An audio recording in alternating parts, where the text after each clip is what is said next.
So I made a CNC flange at home using a 3020 Chinese CNC router with the Makita router attached to it, using a 2-flute carbide end mill.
So here's the final flange.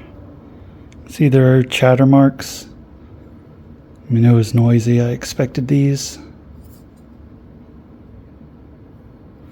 But I have a flange, a CNC cut flange done at home.